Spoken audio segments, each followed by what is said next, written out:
Ever wondered if you get a solid, reliable semi-auto rifle without selling a kidney? Yeah, me too. That's why today we're diving into some of the best budget-friendly semi-autos that won't make your wallet cry. A lot of folks assume I only hunt with high-end custom-built rifles, the kind that come with fancy engravings and price tags that could finance a used truck. But the truth is, I'm a practical guy. When I'm out in the woods, I don't always need something extravagant. In fact, some of my favorite hunting rifles over the years have been the kind that most people overlook. Semi-autos that are surprisingly affordable and still get the job done. Now, I know that some of you are thinking, affordable semi-autos? Don't those things jam, break and turn into expensive paperweights? Well, not necessarily. If you know what to look for, there are some absolute gems out there that perform just as well as the high-dollar alternatives. Today, we're going to take a closer look at a few of them. We'll talk about the Remington 742, the Winchester Model 100, and a rifle that many of you have probably seen but maybe never given much thought, the Remington 7400. Stick around because by the end of this, you might just find your next go-to rifle at a price that won't have you eating ramen for the next 6 months. Alright, let's start with a rifle that's been around the block a few times. The Remington 742. This thing has been a favorite among deer hunters for decades. And if you've spent any time in the woods, there's a good chance you've either owned one or know someone who does. Now the 742 comes chambered in some of the usual suspect. 3006, 308 and even the less common but still respectable 6mm Remington.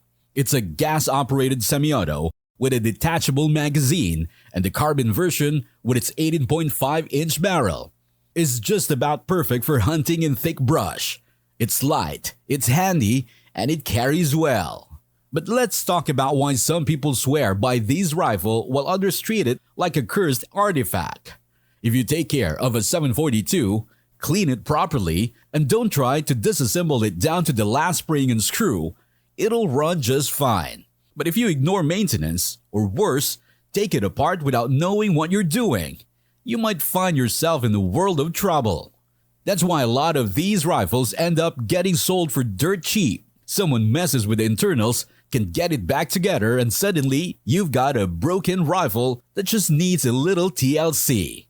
I bought a few 742s over the years for embarrassingly low prices simply because someone didn't know how to put the bolt back in.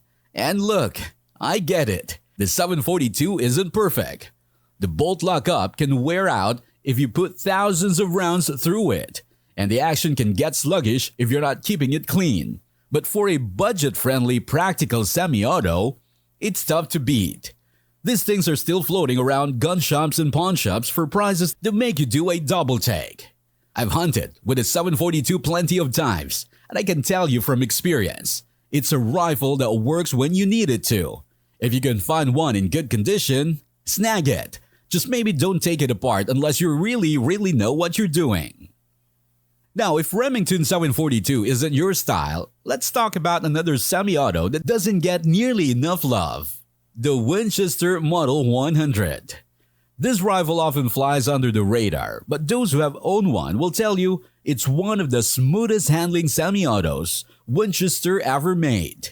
Introduced in the 1960s, the Model 100 was chambered in 243 and 284 Winchester. If you ask me, the 243 version is an absolute dream to shoot. Low recoil, accurate, and just an all-round great hunting rifle. One thing I really feel about the Model 100 is the one-piece stock design.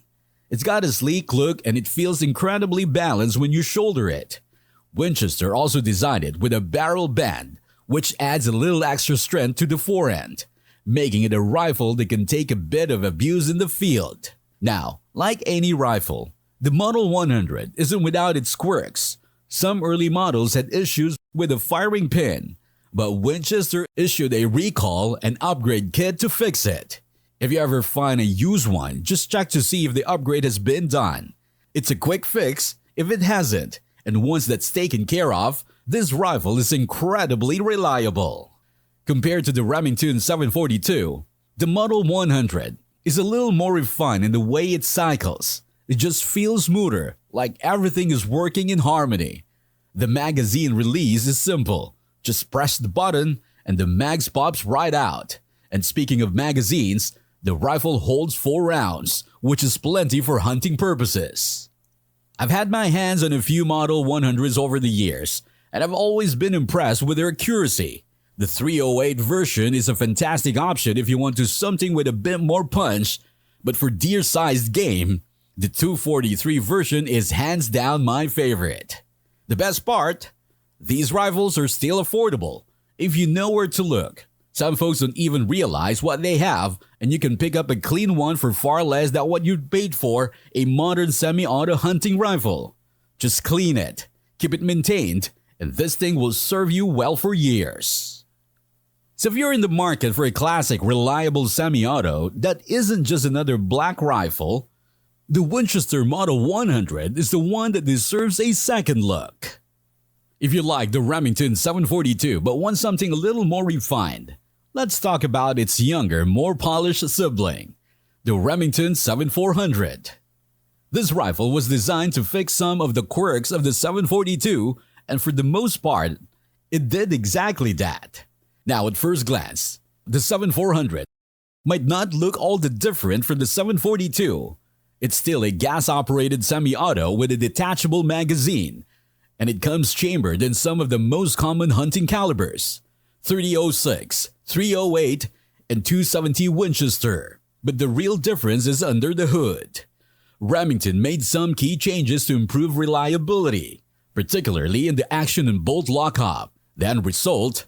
A rifle that runs smoother, cycles cleaner, and doesn't develop the same wear issues that plague some older 742s. One of the most noticeable changes is the better machine action rails, which help prevent the dreaded bolt chatter that some 742 owners have dealt with. If you ever heard stories about 742s locking up or becoming unreliable, a lot of that had to do with wear on the rails. The 7400 fixed that by making them more durable and better fitted to the receiver. Now let's talk about what makes this rifle stand out in today's market. Unlike a lot of older semi-autos that are getting rarer and more expensive, the 7400 is still pretty easy to find at reasonable prices. In fact, if you're looking for a semi-auto hunting rifle but don't want to go to the AR-10 route, this is one of the best alternatives that won't cost you a fortune. That said, it's not perfect. Some owners report that the 7400 can still be a little finicky with cheap ammo, and while it's more reliable than the 742, it still requires proper cleaning and maintenance to keep it running smoothly. But in terms of affordable, reliable semi-autos for hunting, it's one of the best out there. I've taken a 7400 out on more than a few hunts, and I can say from experience, it works. It's not flashy, and it won't turn heads at the range. But if you need a dependable semi-auto that won't break the bank, this is a solid choice. If you see one in good condition, grab it before someone else does. Now if you're looking for something that still qualifies as affordable but feels a little more high-end, let's talk about the Browning bar. And no, I'm not talking about the classic military bar that weighs as much as a small boat anchor.